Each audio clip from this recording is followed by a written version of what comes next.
What's going on, y'all? Welcome back to another episode of the Struggle to Strength podcast, your source for real-life application on how to turn your struggles into strengths in all things mind, muscle, and money.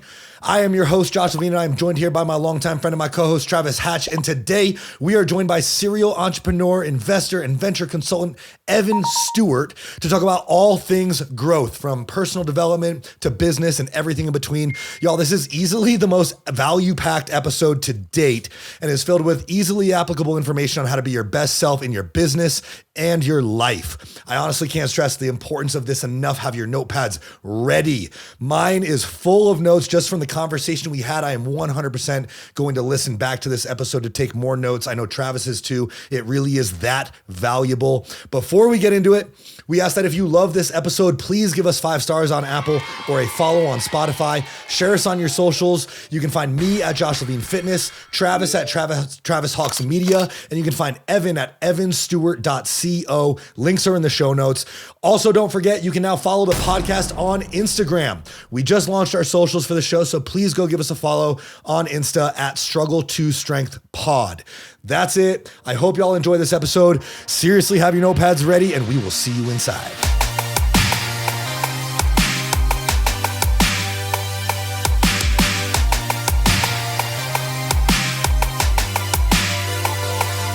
I'm an avid rock climber. I'm an avid hiker. I love remote, kind of rugged wilderness. Yep. I have kind of a thing for like spelunking in abandoned mines and some crazy stuff, but for the most part, it's cool. One of my tenants does that.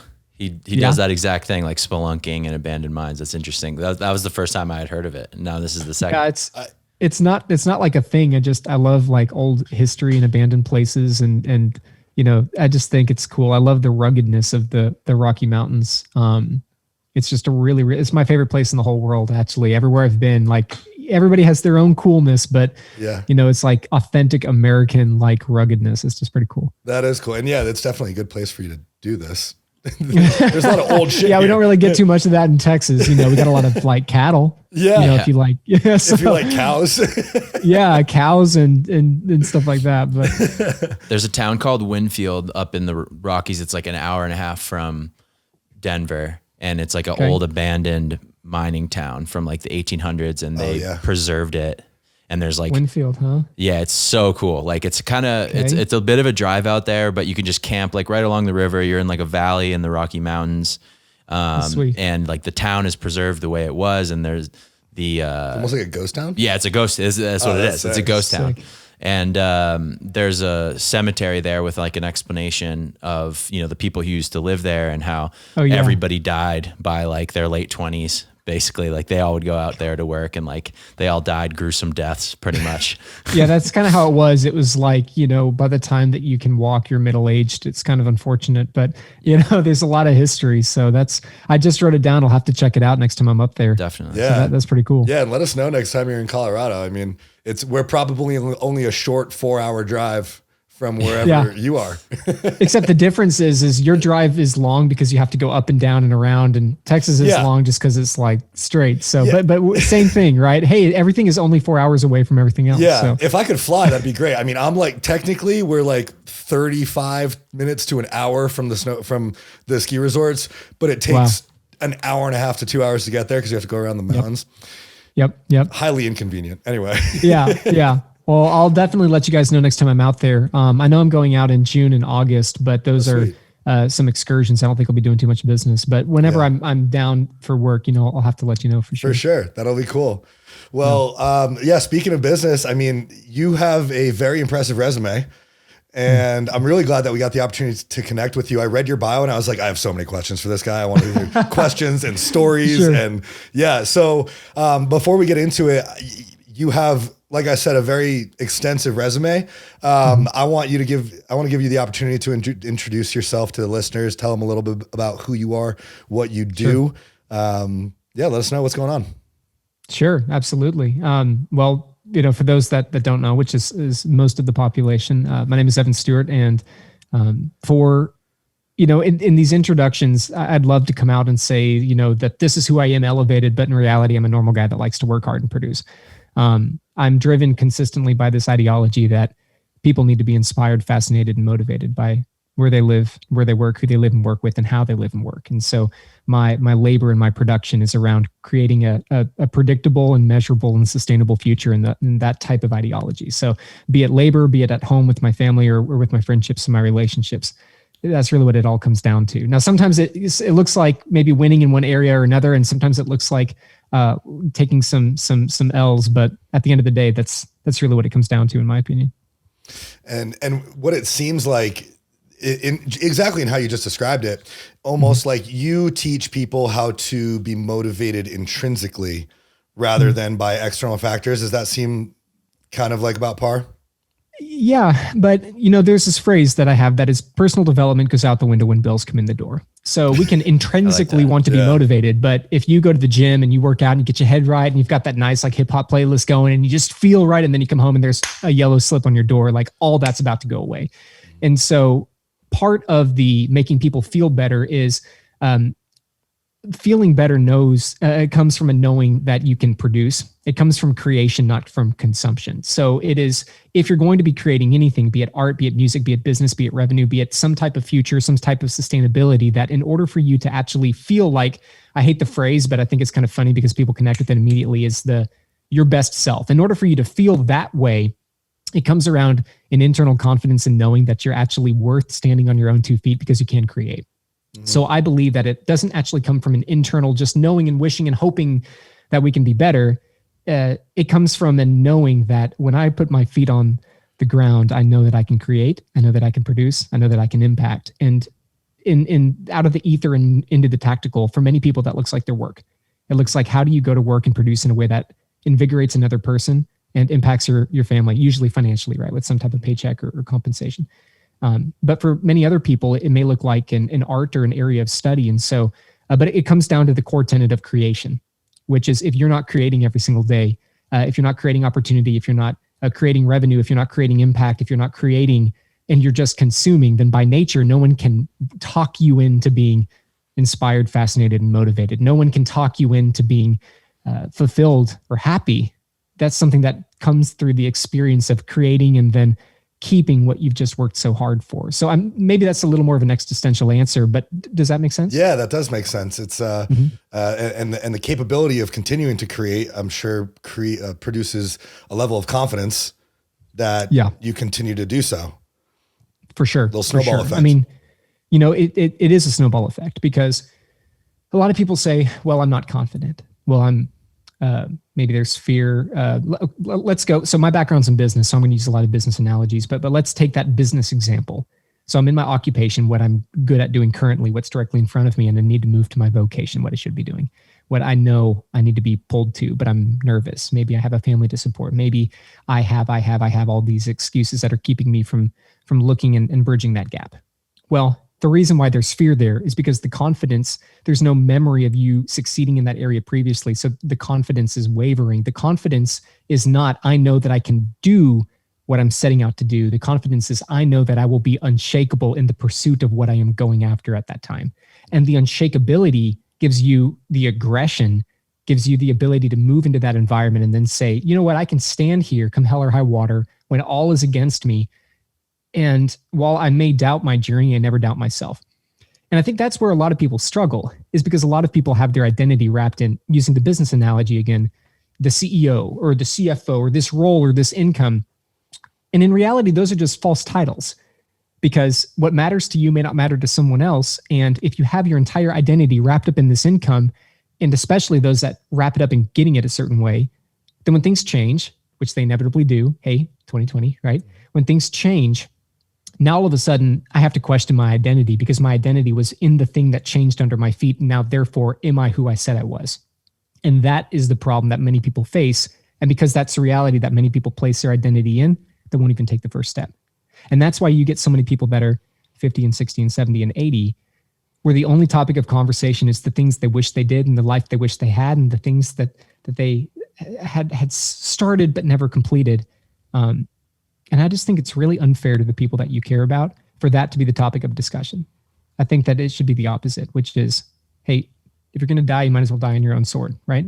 Maybe that's a little dramatic, but that in that pursuit is where a lot of opportunity and that word confidence comes from. Yeah. Yeah. I heavily live by the oh well mentality rather than the what if mentality. Yeah. And I'm like, yeah, it might not work, but fuck it. Oh well, I'm not gonna at least I'm gonna try. I'm gonna go for it.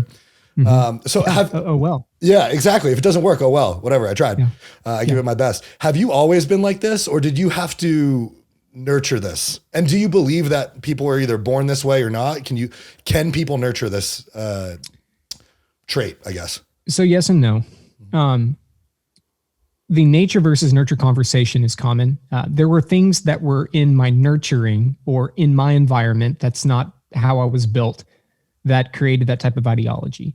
Some of those are parents that loved me. Some of those are people that believed in me. Some of those were people who didn't.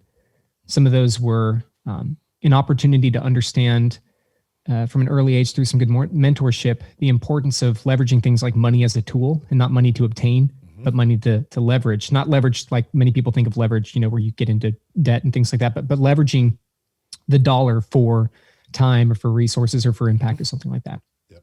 Those are things that were in my environment that not everybody has, that I have to equate some of that success to. And I know some of those might get, political or construed, but at the end of the day, I do believe those are important factors to success, at the very least for me, but especially for other people. Those are things that you can do that would put somebody potentially on the right path. From a nature standpoint, so things that weren't in the environment, I've always been pretty driven, pretty willing to have a very high risk tolerance. So willing to do things that are incredibly uncomfortable just for the sake of being able to operate in new levels of discomfort. So before we hop on, we're talking about, the mountains and rock climbing and just kind of, shooting the breeze and stuff like that. Well, the reason I started rock climbing was because I'm terrified of heights. And so that is the reason, was because I wanted to get used to operating in that discomfort. And somebody said, hey, I think we should do this. And those two things together said, hey, this is a great idea. It turns out that discipline was one that I actually loved. But the entire reason I started that was because it was something I feared, and I wanted to get to know the thing I feared, because usually I only fear what I misunderstand. And what I misunderstood was I'm going to die if I fall. Well, in reality, it's no, I just have to make sure that I'm building enough opportunity on the way up to where when I fall, I'm caught. And that was all I didn't know at the time, because my perspective was different when I was on the ground versus when I'm on the wall. And so from that standpoint, I do believe that sometimes people are born, really more than anything, the nature standpoint is an ability to flirt with things that are aggressive, things that are fearful, and things that are dangerous. There are some people that are just crazy, and they'll do crazy things in business and in life. And, I've got a friend of mine that does a lot of really crazy adventures, and adventures, like I'm going to go, backpack on foot wearing nothing but sandals and the clothes on my back through, India. And so, crazy stuff. And so I won't hear from him for weeks, and I'll think, oh God, he finally died, but he'll always come back. And so I have a lot of faith in him. But the reason that I say that is that's an innate trait of a human being, that sometimes people have it to the extreme. But getting down to reality, what I really believe it comes down to is a willingness to get slightly uncomfortable, and that slightness grows over time, because discomfort, what you're used to and what you can operate in, grows over time. And for me, it was that nature versus nurture, both combined. I started flirting with discomfort, getting deeper to where now I'm willing to take really, really big leaps, calculated, in exchange for a potentially big reward, knowing that confidence, what you spoke to earlier, that now that I've gone through that cycle a few times, I know that probably won't die in the interim. It might really, really, really suck, but I'm probably not going to die. And so then it is, okay, how much suck are you willing to work with, and for how long a period of time, in order to potentially get that reward? And so that's the thought process I start to measure. So I think it's a little bit of both, to answer your question, but I don't believe it's unachievable just because you are a certain way, you come from a certain home, you come from a certain background, positive, negative. I don't think it's unachievable. I know people that come from privileged backgrounds that have a hell of a lot of grit. And I know people that don't, that don't. And that's okay. So I think that it's attainable regardless of where you come from. It's just your ability to confidently operate in discomfort and start to flirt with things that might be a little bit destructive, because usually the reward, especially professionally, can be big. I could not agree with that more. In fact, I think a lot of our listeners and a lot of guests who have come on the podcast, we've talked about this, where people either have, on our last podcast, we talked with Evan Stewart, another one of our guests. We were talking about hitting rock bottom or hitting a really dark place in your life and then surviving it and coming back, and the power that gives you. Now, for a lot of us, that's not really, it isn't a choice, right? Yeah. Travis, for example, felt that he was just very uncomfortable. He didn't have to hit rock bottom, and he was like, I just don't like this. And he changed it. For a lot of people, they just don't know what to do, or they feel stuck. Either way, there is a power that comes out of hitting rock bottom. Now, what you and I both do, and what Travis does as well, I think what the trait of a lot of successful people is, now we've come back from that. We have been in a very uncomfortable position and we've survived. We're like, oh fuck, that's the worst it gets. And now we're continuously chasing more discomfort. I think that a safe place for people to do that, like you do in rock climbing, I do in the gym, there are safe and not very destructive ways for people to practice that. Yes. Do you think that it's important for people to have an outlet like that in order to create that? Or do people just try in business and get uncomfortable in their own way? So yes, you need an outlet, but the outlet will look different for different people. I want to add a caveat to what you just spoke to, because you said two things that are important. The first is you don't have to hit rock bottom, but there's a benefit to it, which is true. I think the benefit is, how stubborn are you going to be on the way down? Because in reality, not necessarily saying you, Josh, but in reality, I think for many people, what happens is in the rock bottom, there's a breaking and there's a crushing. And usually it's a crushing and a breaking of an ego or an identity, or it's, I was supposed to be this and I was supposed to be this all the way until I realize I'm not. And sometimes that fall has to happen for a longer period of time, with more breaking off in that season, to finally recognize, when you have very, very little, that what you were clinging on to was actually a fraction of what you were going to be gaining through a different season of labor. And in reality, you had to break away from that identity before you could hold what you were working towards. And so for me, my rock bottom came through stubbornness of, I was supposed to be, and I had, and I this, and my identity was wrapped in things that were not eternal, right? And so getting to your point of an outlet, the reason I speak that is because that season doesn't have to be rock bottom for everyone. I just wanted to specify that. But getting to that point of an outlet, you specify, can we build those outlets of discomfort? Yes, but in the outlet, we're not building and we're not trying for discomfort. This is the important thing, because a lot of people will chase discomfort. Like, listen, we can get real uncomfortable real quick, right? It's too ambiguous, right? And so can we chase discomfort? Yes, we can absolutely chase discomfort. But if you're listening to this and you're thinking, I want to try and grow, and I know that growth happens in pressure, and I want seasons of pressure, what you need to be doing is chasing discipline. And then through the discipline, allow yourself a discipline of getting in environments that you're not familiar. And by default, you'll get into a healthy version of discomfort. Okay. I'll explain what this means. So instead of, first of all, the discipline begins with, if you say you're going to do something, then do it. Yep. It's micro commitments. It's a beautiful way to build discipline. Instead of saying, hey, hey, Evan, you free this weekend? Yeah, I'm free this weekend. You know what? Yes, I am free. I'd love to get together. Let's get together Saturday at 7. Does that sound good to you? It's immediately adding micro accountability to everything that you do. Right. And another version of accountability, which this is a little bit off, but Josh, you talk about healthy discomfort. I'll give you a really uncomfortable conversation. Hey, Evan, does this sound good to you? No. Are you free? No, I'm not. No is a complete sentence. Right. Mm-hmm. And so if you're looking for healthy ways to start to embrace discomfort, the first thing I would recommend is whatever you say you're going to do to yourself and to other people, do it. And then make sure that a series of commitments that you have throughout the week are in things that are uncomfortable to you. Trying new foods, trying new opportunities in your work, meeting new people, having new conversations, going to the gym, that it goes towards your goals, of course. But for me, I don't try to build a life that's uncomfortable, because that goes against human nature, which I know it sounds like that's what I spoke to, but I want to be clear. I'm not trying to have a life that's uncomfortable. I want a life that's pretty damn comfortable. I want a lot of opportunities. I want a lot of options. Options are comfortable. I want a life that's incredibly disciplined, to where I can embrace the comfort and then have it disrupted by new. And the new, usually to overcome it, is what's uncomfortable. And so I wanted to specify that, Josh, because like what you said, can we build that into our life? Yeah. If you want an uncomfortable life, you can get there pretty fast. Pretty fast, you can get there. But if you want a life that is uncomfortable as it relates to something greater, to some type of success, be it in your personal life, if you want to start eating right and going to the gym, be it in your work, if you want to start producing right and providing for you and for other people, that discomfort is built through discipline, which is simply built through the beginning of, I'm going to do what I say I'm going to do. And it begins with myself. And if I say I'm going to get up early, I'm going to get up early. And if I say I'm not, right? Commit to something. But it's whatever I speak to, I'm just going to commit to that for just a week. Just a week. Just try it. Every single time that you say something, just commit to it.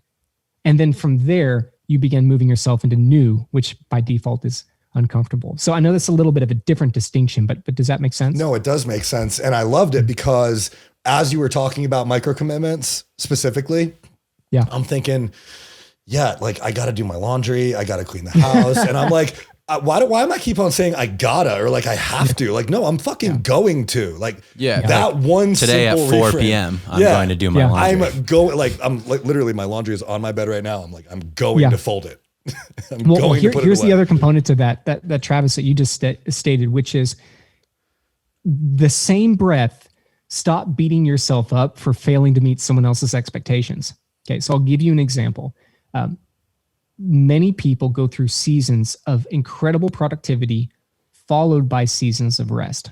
So let's talk about resting for a second, because you want to talk about discomfort. Let's get real uncomfortable. Sleep and rest. See, the typical narrative in the professional world is if you're not out there and you're hustling and you're busting and it's talking to the camera like this on Instagram. Fuck that. I hate that shit. Bullshit. It's just unbelievable levels of bullshit. Here's what sometimes when you're in a season of weariness, you need to rest. But the problem is, especially to my high producers out there, is when you're dead tired. I've been so tired once that I almost fainted bringing in groceries. I'm talking about weary on another level, when you're so tired that you just have to lie down and it's 4 on a Tuesday. And you're thinking to yourself, yeah, but someone's out there working. Okay, but here's the reality is when you're following that mindset, that grinding, right? When you grind something down, it turns into dust, and then dust is blown away and it becomes nothing. See, I don't want to be grinding. I want to be producing, and producing comes through seasons of being on and being off, and being off comes through rest. And so when we're talking about discomfort, when we're talking about what you said, Josh and Travis, about sometimes things don't get done, and that's okay. It's not an excuse to be lazy, but what it is an understanding that if something doesn't get done, it has to be replaced with doing something actively, because there's active resting and there's being a lazy fatty. If something's not getting done, make sure it's being replaced with something that's active. I am so incredibly ungodly weary that I have to take a little bit of rest. So what I'm going to do is unplug I know that I've got dishes to do. I know that I've got laundry. I know that I've got real life out there, but I'm going to unplug that from my calendar, and I'm going to plug in a little bit of time to rest. I never delete things. I always move them so they still get done. But you have to give yourself permission to every once in a while be a human being and not a human doing. And those seasons of rest are so important. And I love that both of you specified laundry and stuff like that, because that's the reality. And then we don't do it, and then we feel guilty, and then it starts to distract us from our work, and then we produce more to overcompensate, and then we don't live, and then we feel guilty, and then it's this cycle, and then you burn out. I always think about animals, like a lion, for instance. They're like the best, the best hunters, the most optimized hunters ever. And they sleep all day. They sleep. They're not always hunting, they sleep to rest, to go be the best at what they do. And because that's something that I struggle with a lot when I'm like not being productive, is, that feeling. And then another way that I like to think about it is by beating yourself up, you're not taking advantage of this time. You're like, that's the only way that you're wasting it. If you're going to have like a downtime, then have a downtime, Yeah, but commit to it. If you're stressing yourself out, then you're wasting that time. That's the only way that you're really wasting it, is exactly your point, by not committing to something. So that's something that I've been trying to work on, is like commit to something. Like if I know I need to rest and I've got a period of time that's when it's going to be happening, like commit to that. Yeah. I think so often we'll compare ourselves to other people, and this isn't like a social media is bad conversation or anything like that, but There's no comparison.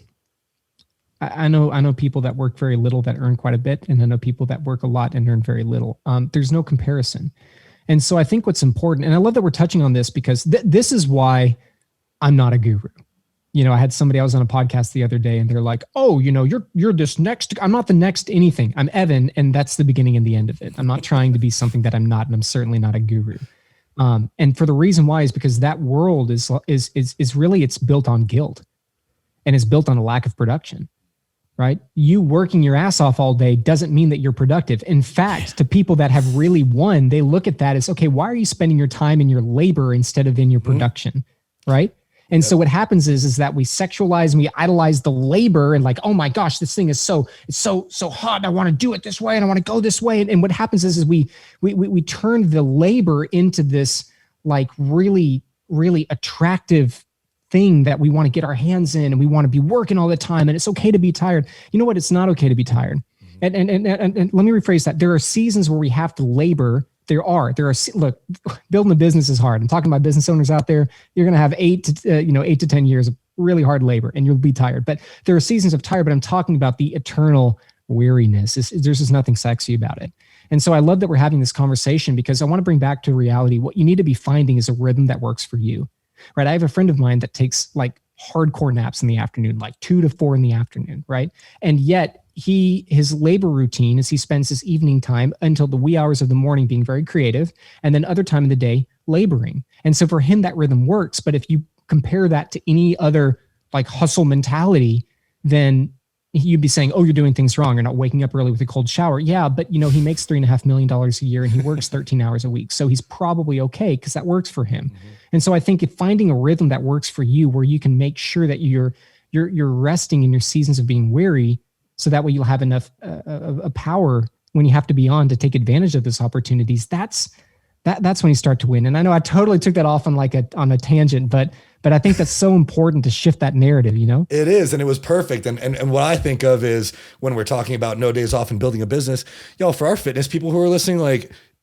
anybody who comes up to you with a no days off mentality of like working out, like, oh, no days off, work out every day. Like, dude, you're small. Like you're probably small, you're probably weak, you're not progressing well because there's too many other variables. It's not just work all the time.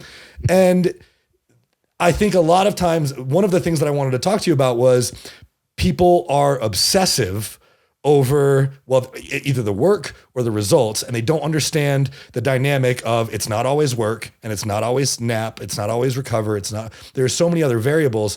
But I wanted to talk to you about being obsessed because I've heard from a lot of people. I used to think this way, then sometimes I still do, quite honestly, that if you want to be great, obsession is a necessity. And I think there's a level of obsession that is necessary, but there's also a level of obsession that can put you into a really bad position. So what's your take on obsession? You're talking, and that's, I'm really glad you say that there is a level of obsession that will do this, and there's a level of obsession that'll do this. Respectfully, I actually disagree, and here's why. You're talking about 2 different types of obsession, not one thing that has multiple levels, but 2 different things that are often put together. I'll explain. So there's a healthy obsession, which to you was the first level, the thing that will produce a desirable outcome, and then there's an unhealthy obsession. And that's why I love the word obsession, is because obsession in a nutshell is an all-consuming passion. If it's unhealthy, though, it's a linear movement that begins from a need to overcome and overcompensate feelings of stress and anxiety and guilt and shame.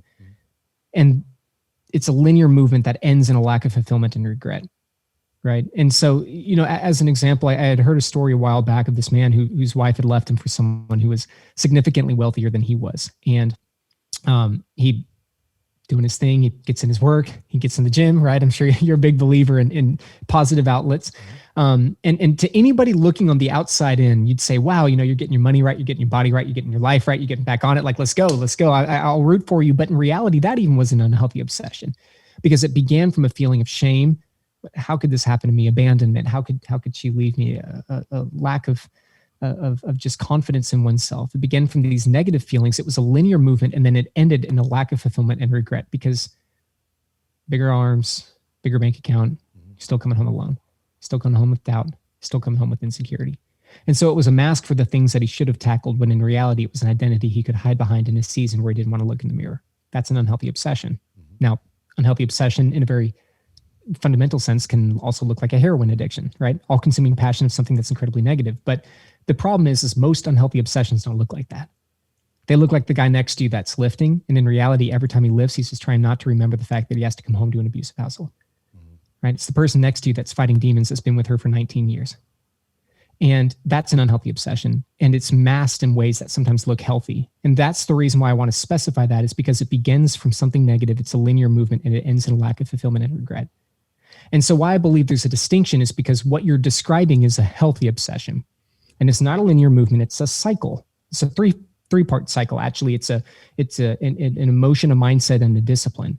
A healthy obsession is an emotion, which my word is a moment of revelation. It's not the skies opening up saying, Josh, Travis, like, come here, this is what you need to do. It's a tiny little gnawing on your soul. It's a little pull. It's sitting in your cubicle and you're typing away and you're thinking, I got bigger things to do. I got that other thing. It's coming home to a spouse, partner, a wife, a friend, and saying, hey, I have this thought. You ever had that thought, that gnawing thought that like stays with you, and you're just like, I have this thought. Maybe it was even to start this show. I think I should start a podcast. I bet there are people out there that need a different perspective. It's that thought that moves you. It's E, which is it's a feeling. It's E, motion. Keyword being motion is revelation. It moves into a mindset. A mindset is a stage of preparation, and preparation is most simply that if you expect to prosper where you're planted, you first have to take root where you've been placed. It's taking the moment and the season that you're in to accept the water in the season of watering, so that way you can flourish and be plucked, right? And actually, it's kind of funny that we're talking about this on a podcast, because I was on a show, a live show, and a man had called in, and he basically said, "You're full of shit." And I was like, "Okay, that's cool. What do you mean?" He said, "Well, I'm a musician, and I'm really gifted with music. It's always been a part of me. I'm stuck here at this checkout. I'm working at 7-Eleven. So how does this go together? Because I had the emotion, I had the revelation, whatever you want to call it. And you say that now I'm in the season of preparation, but it doesn't look right, like something's wrong. And I think you're full of it." And I said, "Okay." I said, "Well, in reality, remember that if you want to prosper where you're planted, you first have to take root where you've been placed. See, the problem is that your promise can look greater than your present. And the present, if you're going to be called before you're competent, and you have to build competency in your present, and it doesn't look like I said, in reality, what that is tens of thousands of micro interactions to make an impact in 30 seconds or less. So when you finally have that night and you can go to the club and you can meet that promoter and you can get the CD in the hands or mixtape or whatever, I'm dating myself, but you can get the information to the right person in an environment not constructed for impact. You've mastered the art of making an impact in those environments because of your time behind the counter. So in reality, that season of preparation, that's that second stage. And then the third stage is cultivation. It's an emotion, it's a mindset, and it's a discipline. That's that word discipline I love. Cultivation is when that tree finally blooms and you pluck. That first fruit is so small.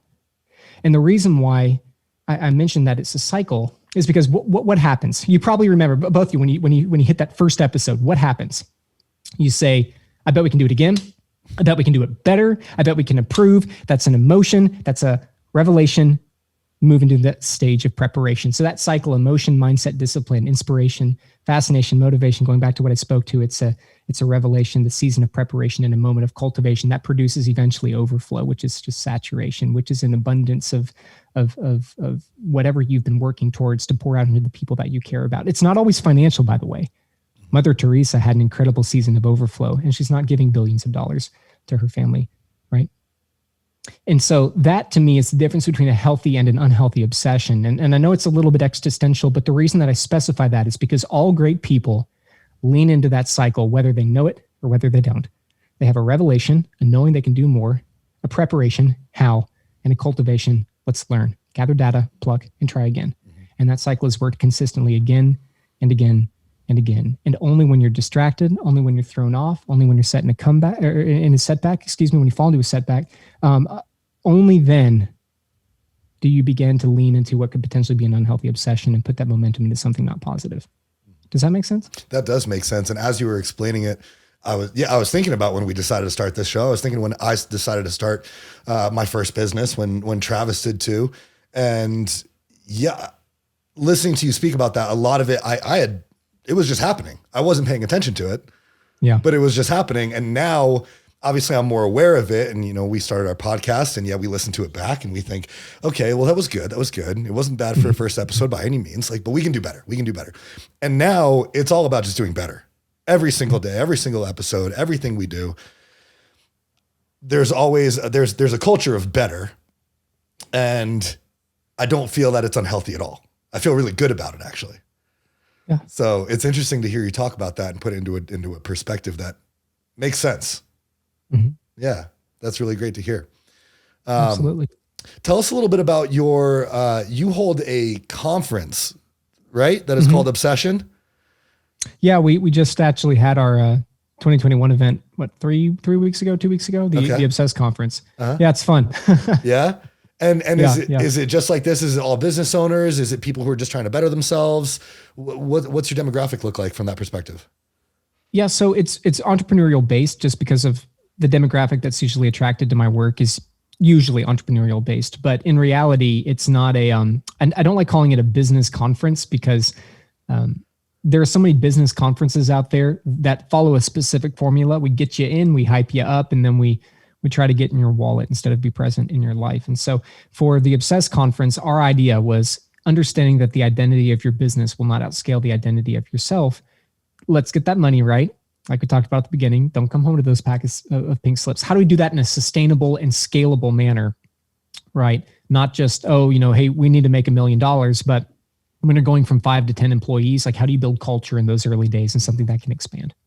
And then usually the latter part of the day is broken into, okay, for my owners and for my executives and for my employees, regardless of where you're at in your professional spectrum, how can we empower you and equip you with the resources necessary to actually live a little more inspired, fascinated, and motivated in your own right, and then bring that back into the workplace to where collectively everyone produces more, is more fulfilled, et cetera. And so I know that's a little existential because each year it's broken into different types of formats. So we might have different messaging. Obviously, this last year was very focused around, okay, in seasons of intense shift, right? Speaking to my owners, how do you actually manage that? Speaking to my employees, what happens when you need to develop new skill sets because you're not sure about what your future holds at that company and the world shifts under your feet? What happens if your identity is here and now as the shifting occurs, it's now over there and you start to question who you are and what you're about? And so each year we'll hold more of a tactical application, but a topical concept about what's been going on in the world and how is it applicable back to you and your life. So yeah, it's a fun time. Obviously in the non-COVID era, but a few hundred to a few thousand people will join us each year, kind of depending on not being in a pandemic. And it's a good time. That sounds great.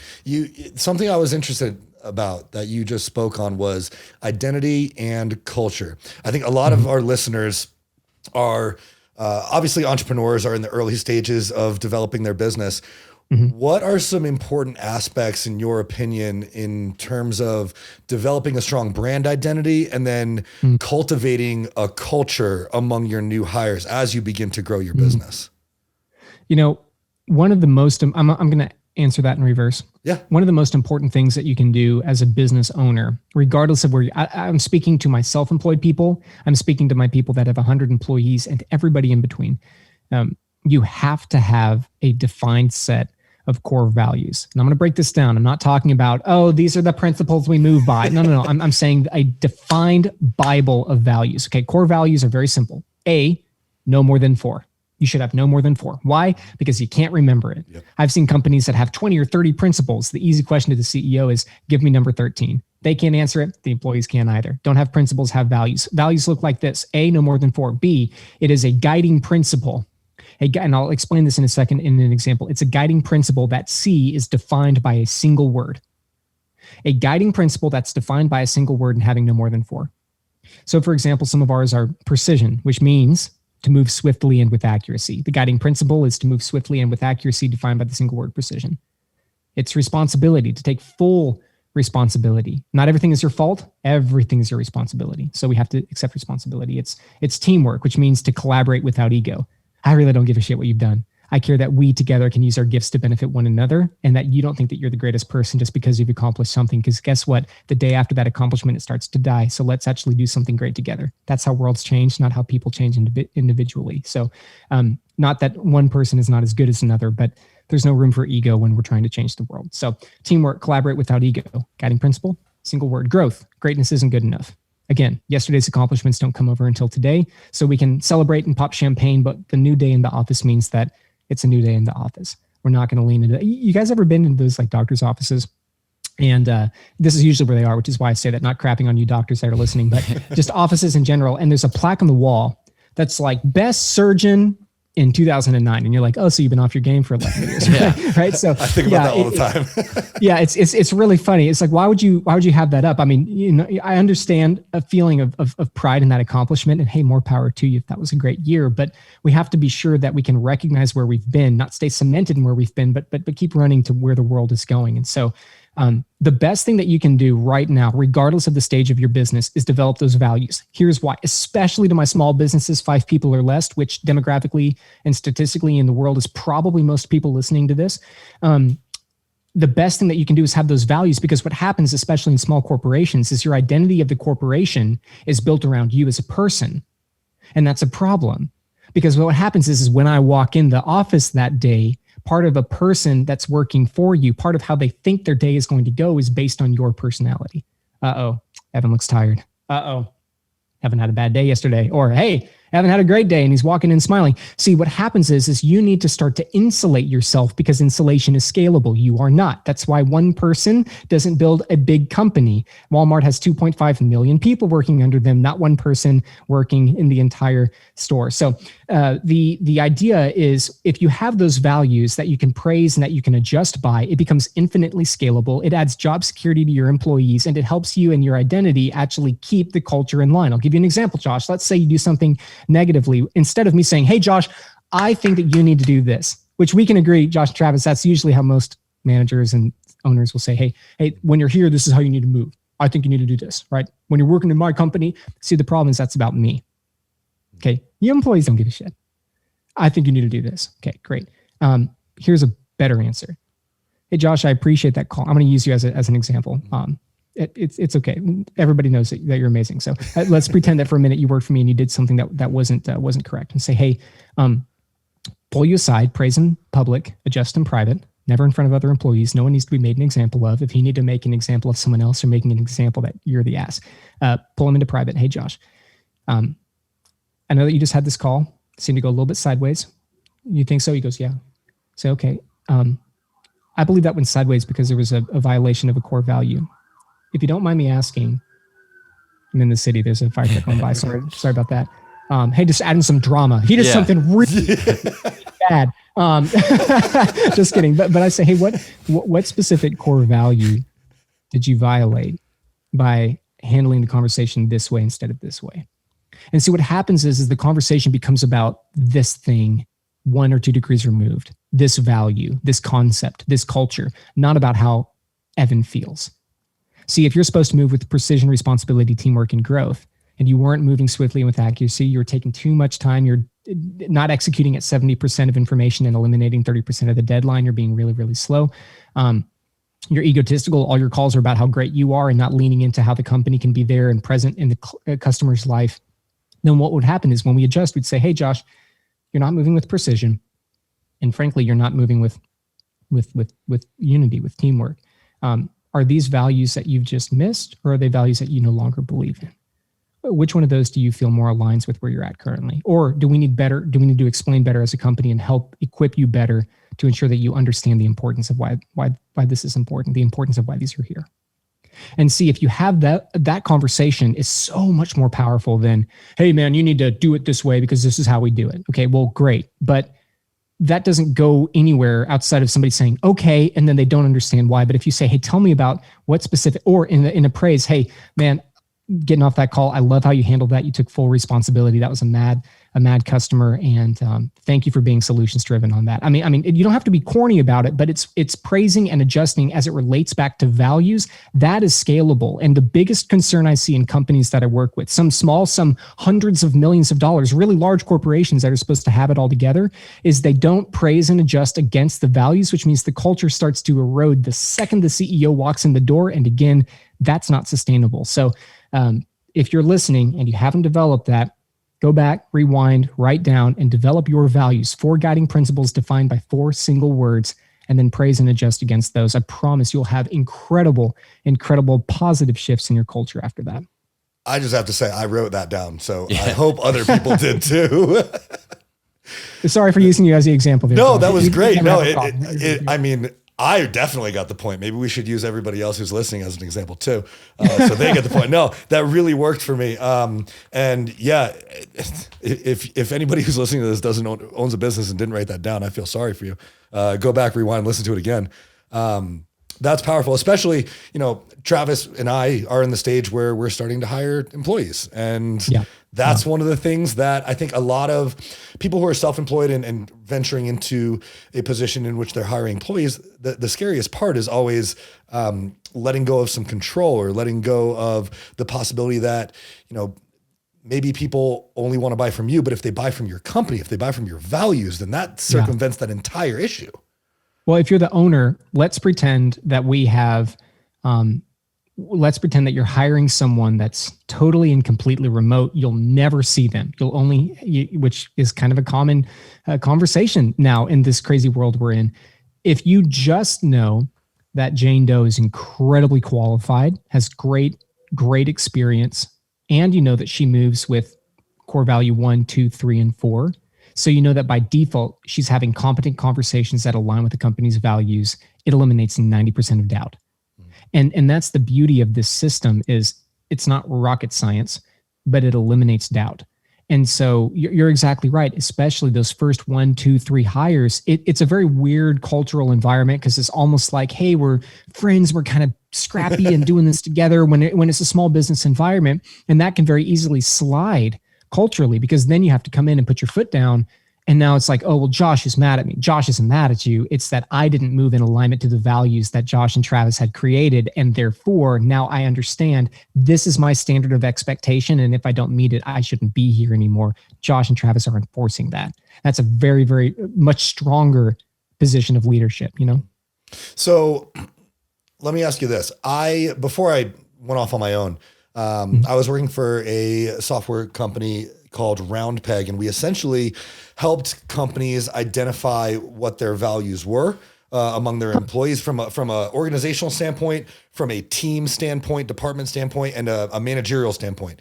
And then we would use a series of surveys to align new hires, or basically just see if new hires would be a good fit for the team, the department, the manager, the organization, and so on. We sold the company, it doesn't exist anymore. How do you do that? I may still have the survey. Don't tell me. And from identifying the values, you said, how do you do that? Yeah. So you mentioned, having a potential hire that you think would fit well with your company. Do you have a series of questions that you ask to make sure that they fit your values, or is that part of your? Yeah. How do you go about that? Yes and no. So sometimes it can be very black and white, right? So you could say, hey, Josh, one of our values is responsibility. Always take responsibility. Tell me about what that means to you. What does it mean to always take responsibility? If something was completely not your fault, give me an example of how you would take responsibility. So you can break that down.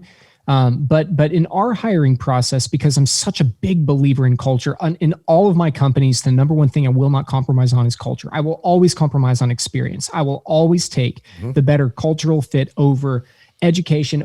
Listen, I'm a college dropout anyway, so I can't even talk about education. But I will always take culture first if everything is matched except for a cultural fit, because over the length of time, that person that isn't a good fit will become infectious. So. For us, it's let's take a culture a core value that represents a principle. So precision, for example, move swiftly and with accuracy. That means we need to move as quickly as possible without breaking stuff in the process.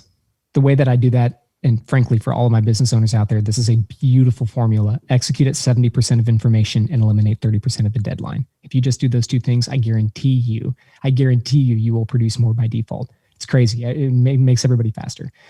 So move swiftly and with accuracy. In our conversations, we're talking about, tell me how you make decisions. Tell me how you make important decisions? What happens when you expected to have a month to complete a project and now you only have 3 weeks? Tell me about what's going through your mind. Tell me about the opposite. What happens if you had 3 weeks and now you have a month? Tell me about what's going through your mind. How do you work in new environments, right? What do you do outside of work that you believe would be a good example of how you execute, right? So, for example, do you like going rock climbing? Do you like lifting weights? Do you like I'm using that as an example because we've discussed it, but let's take apart some of these other pieces, right? I assume naturally that if you're a person that goes to the gym 5 days a week, that you probably have more discipline than the person that watches Netflix 5 days a week. Not that one is good. Maybe it is discipline, just in the wrong way.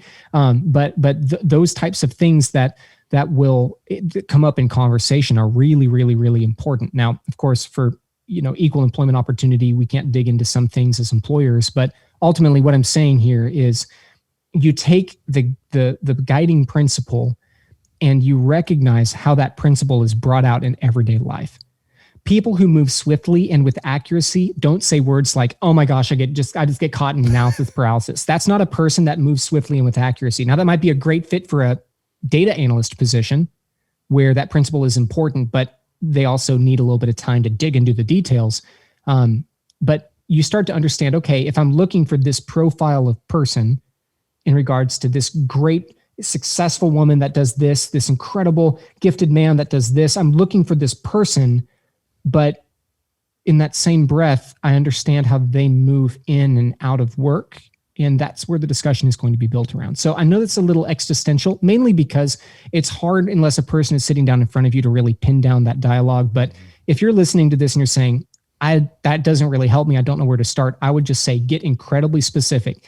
Tell me about a time you've moved this way. What does this mean to you? If this wasn't a work environment and this is a home environment, give me an example of how you would move this way, of how you would act this way. How would your decisions change if I told you to move this way or not? What would happen, as an example, if we change the deadline or change the project or change the team? How do you work with people if you know you have to move quickly, but there's someone on your team moving slowly? How would you handle that from a leadership perspective if you were in a position of leadership? You can be very direct if you're unsure how to bring it out in ambiguity. And for a lot of my business owners, frankly, that's where I would begin. If you're curious about how to ask those questions in a way that'll find a cultural alignment. Mm-hmm. But the key is to have the values. Yeah. You have to have the values first. How do you expect your employees to adhere to something that you can't even describe? Yeah, no, you have to have them first. I think that is very valuable. Something else that I wanted to ask you about, because of, now since we're on the topic of growing a business, of going from self-employed to hiring employees, and for a lot of businesses, I think that's the goal. A lot of individuals who want to start businesses. You mentioned paralysis by analysis. We had a little bit before we started this podcast. I think there's a lot of excuses that happen in people's minds. The most common may be, I really want to start this business, but I have no money. To which I'm like, congratulations. This is your first lesson in entrepreneurship. Figure it out. The first deal you figure out is, in business, usually the first deal is the deal of how to get into that first level of sustainability. So that's a pretty common problem. Yeah. So you have experience in starting from zero, right? And we've discussed this a little bit. I think a lot of people do, whether it's bootstrapped or, you're starting from -1 maybe. What advice do you have for people in this position? I know obviously we've talked about discipline. We've talked about getting uncomfortable and being okay with that. What would your most important piece of advice be for someone who wants to start their business but doesn't know where or how? Feel like they're from -1. Yeah, this is gonna suck for those of you that don't. That's it. That's the end of that's the end. It's gonna suck. That could be the advice right there. This is gonna suck. But in reality, it's a few things that the advice sucks because it's real. And I'd love to say like, oh my God, just find some rich person it doesn't work like that. No, it doesn't. Here's the reality. Building business is probably one of the hardest things you're ever going to do. It's like building another family. And statistically speaking, there's a high likelihood you'll fail. There's a very high likelihood that everything that you've worked for will crumble beneath your feet. There's also an incredibly high likelihood that if you succeed, you'll succeed really, really well, be compensated well, and provide opportunities to the people you care about. So the first compromise that you have to make is an unwavering uncompromisability on the things that'll destroy your vision. What I mean by that is this: get comfortable with telling people that you're not available, because you probably won't be available. You start that discussion early on, because then what happens is it eliminates all the guilt. Hey, I told you I'm going on this journey. I am going on this journey. So the first thing is just become uncompromising in your commitment to not being the statistic of most businesses fail. Most businesses fail because most people are technicians. I'm really good at being a laborer in this market. Therefore, I will own a business in this market. One has nothing to do with the other. I'm really, really, really good. I come from the real estate world, right? So my first big business that popped well before we did what we're doing now was in real estate. So we saw a lot of people that might have been good at framing, and then they own a custom home building company. Well, maybe because your labor was good in one thing doesn't mean that you have the right to own the entire thing, because that might not fall in your personality. Not that you shouldn't be a business owner, but that your personality doesn't align with the traits necessary to lead a business. So become uncompromising. The second thing is you have to audit yourself and make sure that you're not opening a company just because you were good at doing something in that company. Screw my boss, I'm doing my own thing. And then before you know it, that's a really easy way to become a statistic. The book, The E-Myth, is a really good way to break down that ideology of turning something that you're good at doing into a full-blown company. The third piece, and this is pretty important as well. And the reason why I said this is going to suck is because this is not immediate. I don't like immediate returns because they're unsustainable, right? You know, everybody right now in the markets, you know, Bitcoin and Dogecoin and all of that, that's not sustainable. Yeah, you might have a quick hit, get a little bit of money in your pocket, feel good. And you might say, well, Evan, I need the money now so I can invest it later. The problem is you can always get addicted to the immediate. So when you build a business on immediacy and not sustainability, what happens is you end up chasing your own tail. I need more money, I need more money, I need more money, I need more money, I need more money. And then there's no sustainability there. This is what I mean. Relational over transactional business always wins. So before you really, really work to get customers to buy your product, you have to get buy-in first to you and to your company. Relational over transactional business looks like this. Josh, I'm starting an accounting firm. Travis, I'm starting an accounting firm. Congratulations to me. I'm so excited. And we're all friends. And you say, yeah, I'll tell you what I'd like to do. I'd like to assist. We're coming into tax season. I'd love to be a financial partner with you. And I'm not an accountant. I'm just using this as an example. But I'd love to be a financial partner with you too. While we're moving into this season, help you navigate some of these areas. And if you believe that it's worth your while, I'd love to take you on as clients. And if not, no harm, no foul, just to give you an opportunity to A, have a benefit based on this experience, and B, let us put our money where our mouth is, show you why we should be that option or whatever your value proposition is, and essentially start from value first. The problem is most people start with the ask instead of the value. Hey, I'd like your business. Can you buy this? Or hey, would you like to be a customer? And your answer is, well, no. It doesn't mean that you don't. It doesn't mean that you don't need it. It means that there's no value in the ask. So whenever we start companies, we always lead with value, which is, hey, let us be I use the word partner, but partner with you. Maybe it's from a value standpoint of let us serve you in some form or fashion, show you what we're worth, and then if it's worth your while, buy in. People hate doing this because it takes a lot of time. Especially in really complicated deals, it can take months. I got some deals I'm working on right now that'll probably close at the end of next year that we began in 2019. Sometimes deals take a long time. But what happens is the people that start to buy in, they're usually advocates, not just customers. Relational over transactional. Like attracts like. And so then the follow-up, Walt Disney says to do what you do so well that people come back and bring their friends. And then the follow-up is very simple. Hey, Josh, Travis, I've loved having you as clients. If you don't mind me asking, who comes to mind as somebody important in your life that also needs a relationship with somebody who can help manage their finances in the same way that you've grown accustomed? Would you be willing to make an introduction? And what happens is you can refer from an advocate to somebody who because like attracts alike, that has a potential to become another advocate. Your first year, you make less. But hockey stick growth is built on advocacy, especially if you're a solopreneur, which many small businesses are, and you're looking to build something sustainable. That would be what I recommend. Uncompromising, but relational over transactional, advocacy level scale is the best way to scale a small service-based business. Mm-hmm. That makes a lot of sense. And that's kind of, actually, that's how Travis and I started working together. Is he offered to help me with some media. And it was a lot of what he did was free to fee. And yeah, now he has people who hype him up and are all about his business. And yeah, you don't really, one of my friends who spoke recently at a seminar was talking about how, yeah, you need to, if you can get people to love you and your business and your product, they will scream you from the rooftops. That's how you're going to grow. Mm-hmm. And just like you said, it's relationship based. It is. It is. It just takes time. There's not that instant gratification that you were talking about. No, and that's in any relationship. No relationship is, it's like, honeymoon phase, sure, whatever. But like, that doesn't happen all the time. I think people are used to like the paycheck though. It's like, well, I worked 18 hours and I didn't get paid my $15 an hour. And it's like, well, I don't know if that's the goal. Yeah. You know? That's part of why I give away so much money. I give away a lot of money to do that. Well, you're trying to be a CEO and you're trying to be highly compensated and you're trying to build a business. The problem is that delayed gratification, Travis, you're exactly right, which is if you're going to be this business owner, that reward usually comes after a decade. And so it is, am I willing to sacrifice the hundreds or the tens or the thousands or whatever now for the multiplier of times 15 or times 20 that later? Many people, the answer is no. Well, I need money now. Well, I know, but do you need money now because you really, really need it? Or do you need it because you'd have to trim back some of that lifestyle that you grew accustomed to at your cushy job that was stable? And now, again, part of your identity is being fractured because you're no longer the person that you said you were for so long, and you have to take a step back before you run forward. See, that's, again, not everybody's situation, but it's tough for people to delay the gratification. I've seen a lot of like self-employed people shoot themselves in the foot with that. Like I need to get, like I did the work, I need to get paid. I've seen a lot, like I've just, even in the, the year and a half that I've been working for myself, I've seen a lot of really awesome people kind of like shoot themselves in the foot with that, where I'm just like, dude, I don't know.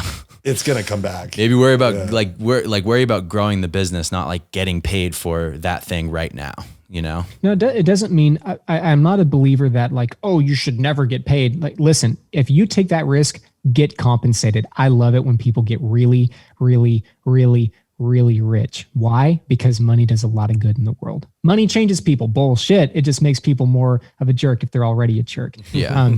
But they can afford a psychologist, though, a therapist to fix. That's right. That's true.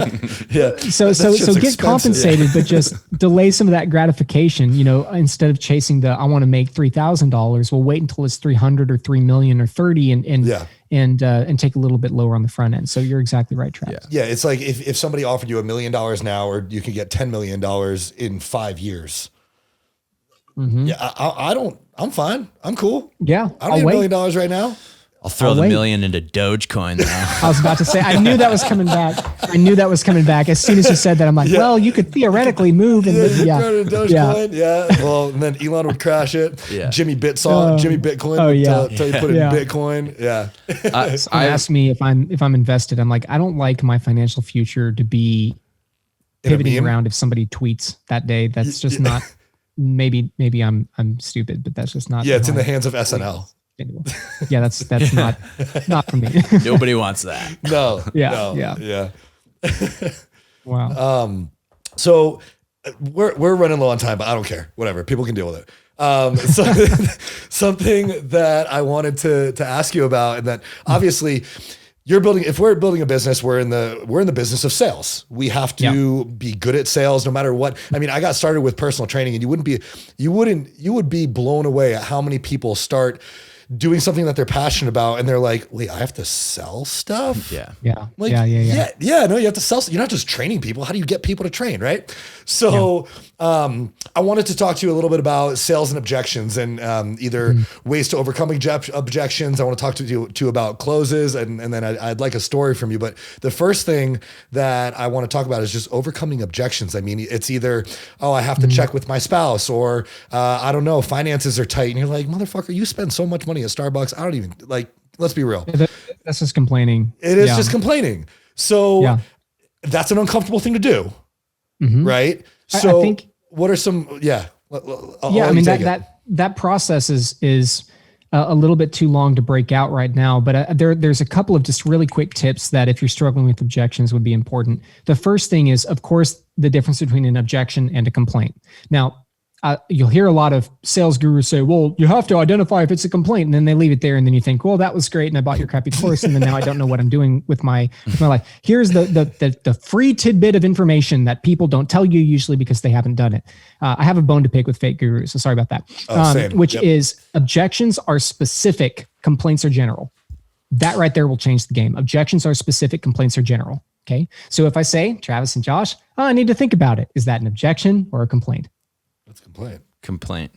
Exactly. So what happens is the first key is, identify an objection versus a complaint. Keep that in mind. Objections are specific, complaints are general. So hey, I have I've got a problem with this line item 12, right?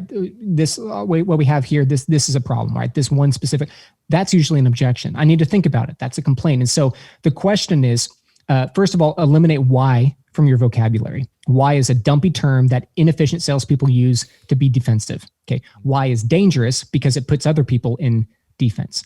Somebody walks in, they're wearing a pink shirt, and you say, "Hey, Travis, why'd you wear that shirt today?" All of a sudden you're like, you get defensive. Fuck you. Yeah. I like this shirt. This is like, I felt good, and so what happens is it puts people in defense. The question is not why, but more specifically, what specifically. Okay. The question is what specifically. Okay. Because it pulls out data.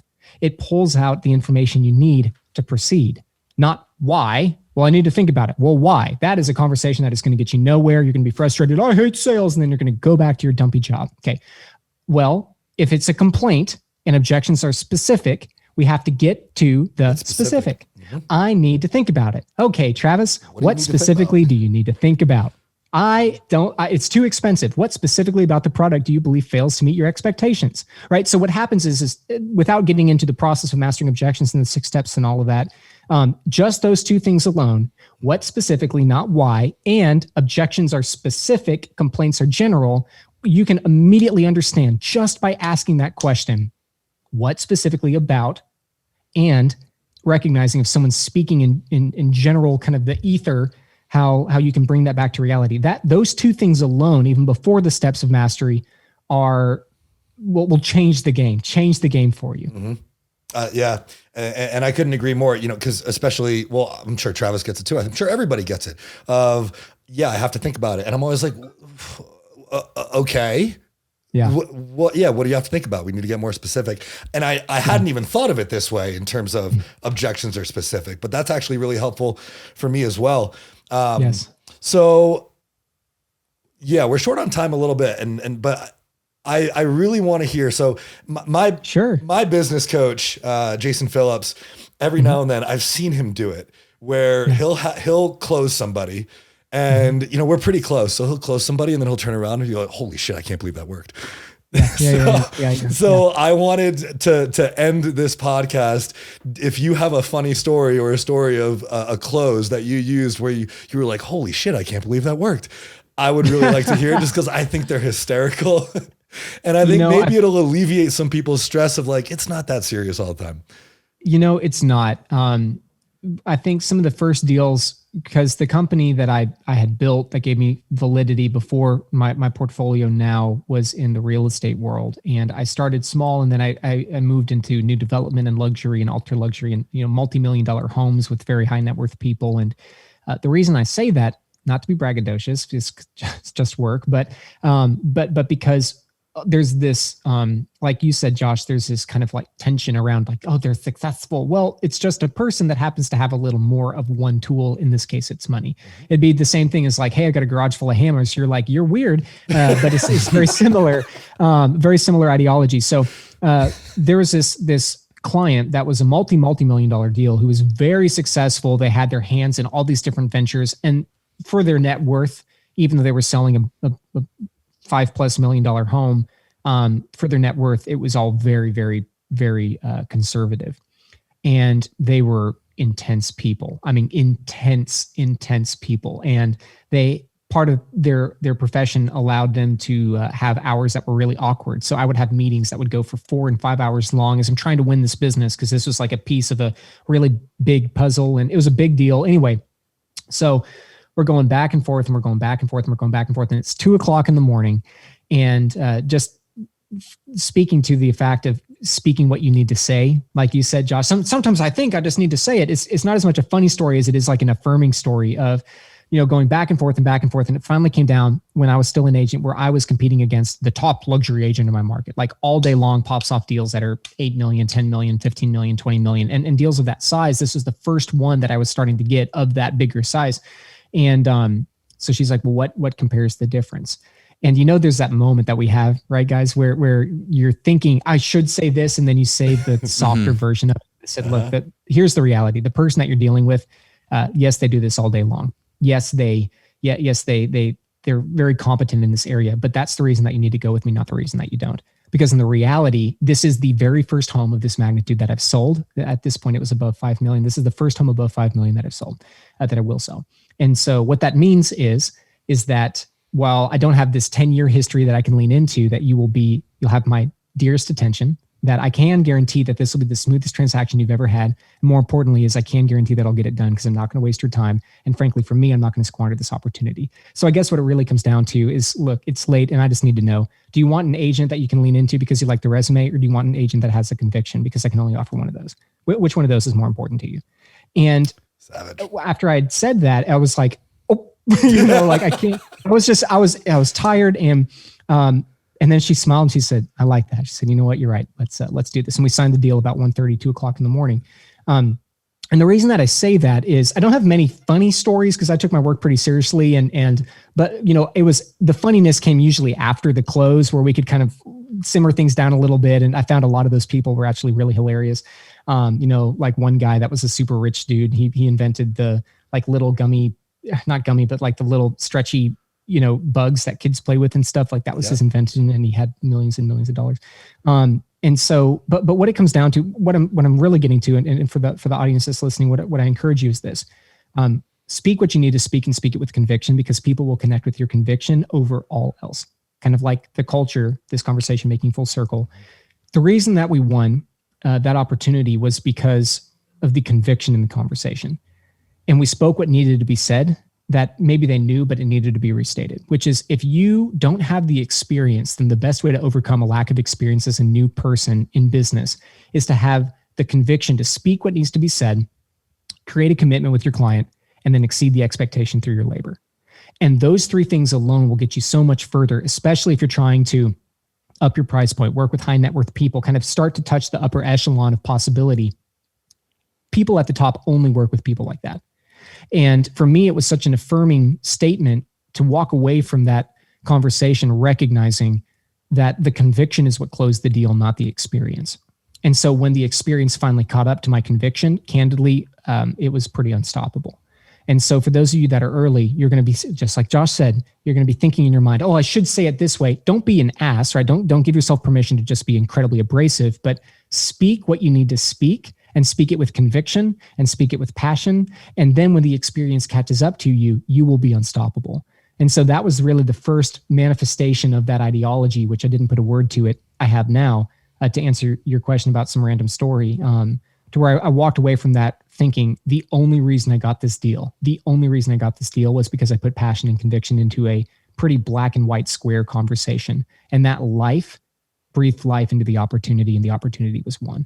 So that would be what comes to mind from a deal standpoint. I'll have to put some thought to some that are really funny. I've got some that are crazy, but yeah, I'll have to put some thought into some that are really funny. I think that was incredible. That was really fun. Yeah, that was powerful. If you're listening to this and you are like an employee and maybe you're looking at like getting a new job or something, by the way, that's exactly how you handle a job interview too. Yeah. Yep. I think most people try to think like, oh, I'm not necessarily like, super qualified for this job. How do I convince them? And you don't. They're like, you don't try to like bullshit them. You do exactly what you did, Leading to the conviction. Yeah. Hey, I know I don't have a lot of experience. I know that's what you're looking for. Yeah. Yeah. I wouldn't waste your time. I'm just curious. Are you looking for somebody that happens to have experience and is just looking for another job? Or are you looking for someone that believes in the mission of your company and will not let you down? Like, which one of those is most important to you? Yeah. That phrase, which one is most important to you, is probably the most powerful question you can ask somebody. Mm-hmm. It's not abrasive. I'm saying that very casual. Mm-hmm. Hey, Travis, which one of these is most important to you? And then I shut the hell up and I wait. Mm-hmm. And it forces a decision. Because if they say, we only care about experience, then hey, you're interviewing, that company is looking for you. Next. Yeah.